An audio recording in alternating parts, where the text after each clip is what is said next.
Bismillahirrahmanirrahim. In the name of God, the most merciful, the most beneficent. Good afternoon, bonjour, assalamu alaikum, bakhair raghlai. Mr. Prime Minister, Madam Trudeau, Sophie, Mr. Speaker, members of the House, members of the Senate, distinguished guests, my parents, Ziauddin and Torpikai,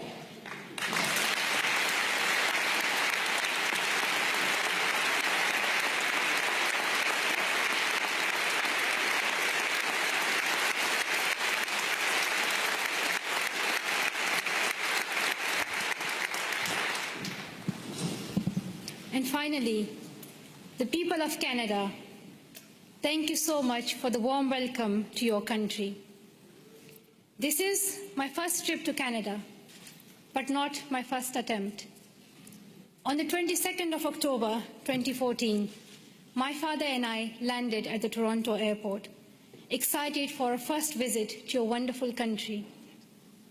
Soon we learned that a man had attacked Parliament Hill, killing a Canadian soldier, wounding others, and threatening leaders and civil servants in the building where I stand today. Canadian security officials and professionals advised us to reschedule. With sorrow in our hearts, we headed back to England, promising to return to Canada one day. The man who attacked Parliament Hill called himself a Muslim, but he did not share my faith. He did not share the faith of 1.5 billion Muslims living in peace around the world.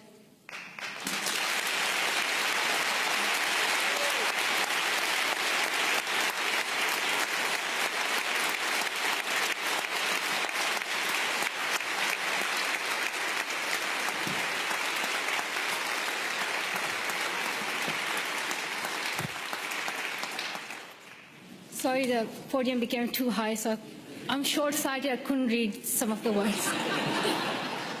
So now I can read my speech. Back to my point that the man who attacked Parliament Hill called himself a Muslim, but he did not share my faith. He did not share the faith of 1.5 billion Muslims living in peace around the world. He did not share our Islam, a religion of learning, compassion, and mercy. I am a Muslim, and I believe that if you pick up a gun in the name of Islam and kill an innocent person, you are not Muslim anymore. You and the person who attacked Parliament Hill and all these terrorists do not share my faith. Instead,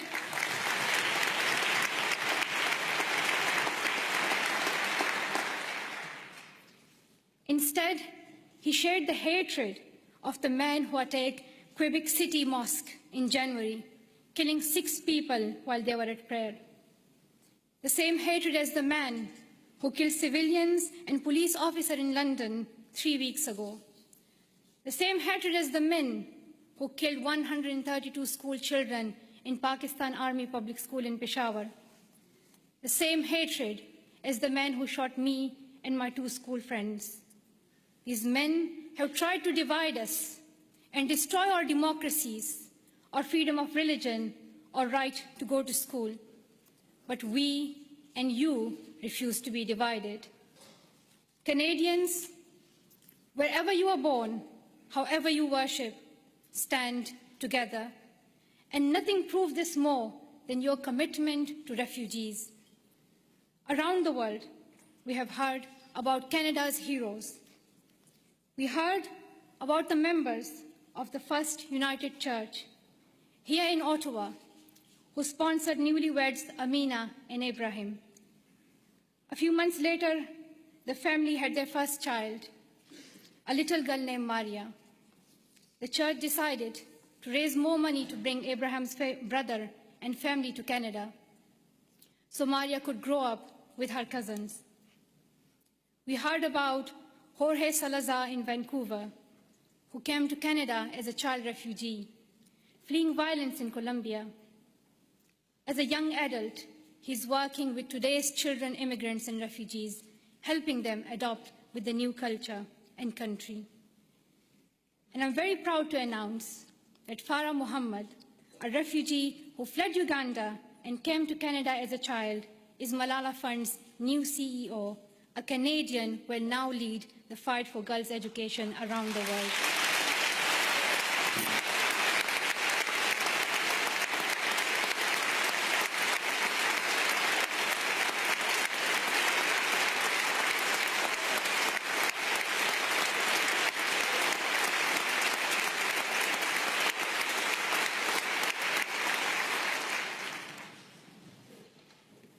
Many people from my own country of Pakistan have found a promised land in Canada, from Maria Topikai Wazir, a famous squash player, to my relatives here today.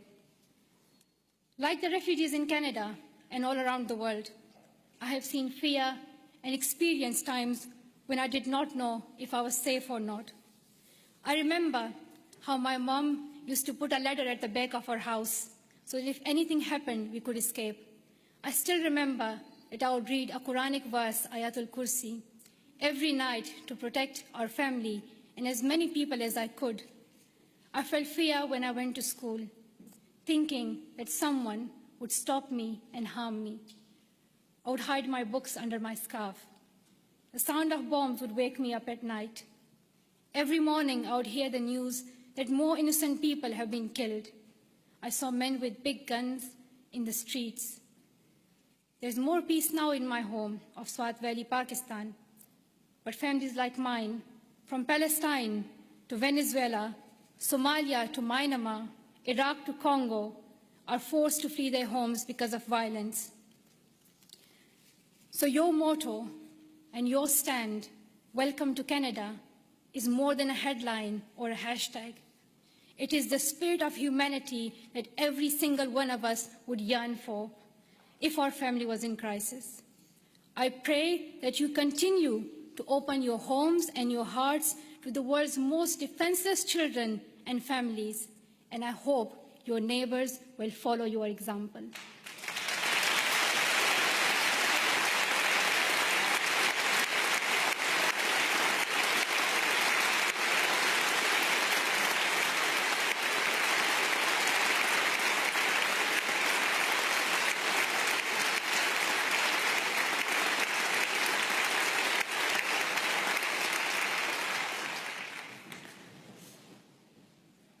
I'm humbled to accept honorary citizenship of your country.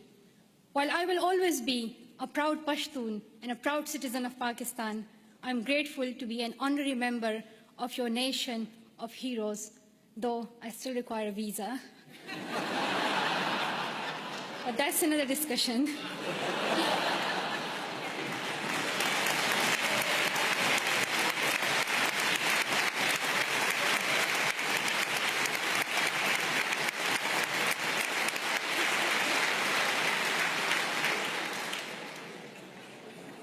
I was also very happy to meet Prime Minister Trudeau this morning. I'm amazed by his embrace of refugees, his commitment to appointing Canada's first gender-balanced cabinet, and his dedication to keeping women and girls at the center of your development strategy. We have heard so much about Prime Minister Trudeau, but one thing has surprised me. People are always talking about how young he is. They say that he is the second youngest Prime Minister in Canadian history. He does yoga, he has tattoos, and a lot more. And while I was coming here, everyone was telling me, like, shake Prime Minister's hand and, like, let us know how he looks in reality. And people were just so excited about meeting Trudeau. I don't think anyone cared about the Canadian honorary citizenship. While it may be true that Prime Minister Trudeau is young and he is young head of government, I would like to tell something to the children of Canada, that you don't have to be as old as the very young Prime Minister Trudeau to be a leader.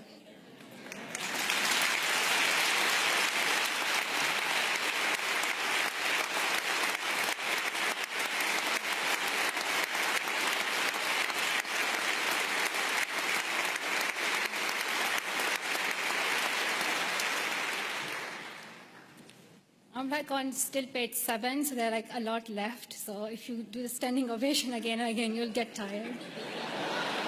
Just to let you know, there's a lot left. But I want to share my story that I want to tell the children of Canada that when I was little, I used to wait to be an adult to lead. But I have learned that even a child's voice can be heard across the world. And to the young women of Canada, I want to say, let's step forward, raise your voices, and the next time I visit, I hope to see more of you filling these seats.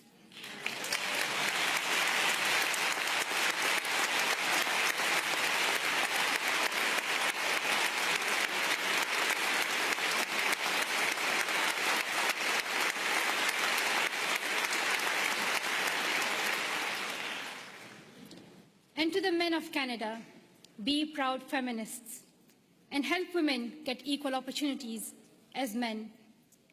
And to the leaders of Canada today in this room, though you may have different politics and policies and priorities, I know each one of you is trying to respond to some of our world's most pressing problems. I have traveled the world and met many people in many countries. I have first-hand experience and I've seen many problems that we are facing today: war, economic instability, climate change, and health crises. And I can tell you that the answer is girls. Secondary education can transform communities, countries, and our world. And here's what the statistics say. I'm saying it for those who still don't accept education as important. There are some, but I hope they will hear that if all girls went to school for 12 years, low and middle income countries could add $92 billion per year to their economies. Educated girls are less likely to marry young and contract HIV, and more likely to have healthy and educated children. The Brookings Institution called secondary education for girls as the most cost-effective and best investment against climate change. When a country gives all its children secondary education, they cut their risk of war in half. Education is vital for the security of the world because extremism grows alongside inequality. In places where people feel they have no opportunity, no voice, no hope. When women are educated, there are more jobs for everyone. When mothers can keep their children alive and send them to school, there is hope. But around the world, 130 million girls are out of school today. They may not have read the studies and they may not know the statistics, but they understand that education is the only path to a brighter future, and they are fighting to go to school. Last summer, on a trip to Kenya, I was introduced to the bravest girl I have ever met. At age 13, Rahma's family fled Somalia and came to Dadaab, the world's largest refugee camp. She had never been inside a classroom, but she worked hard to catch up, and in a few years, graduated primary school.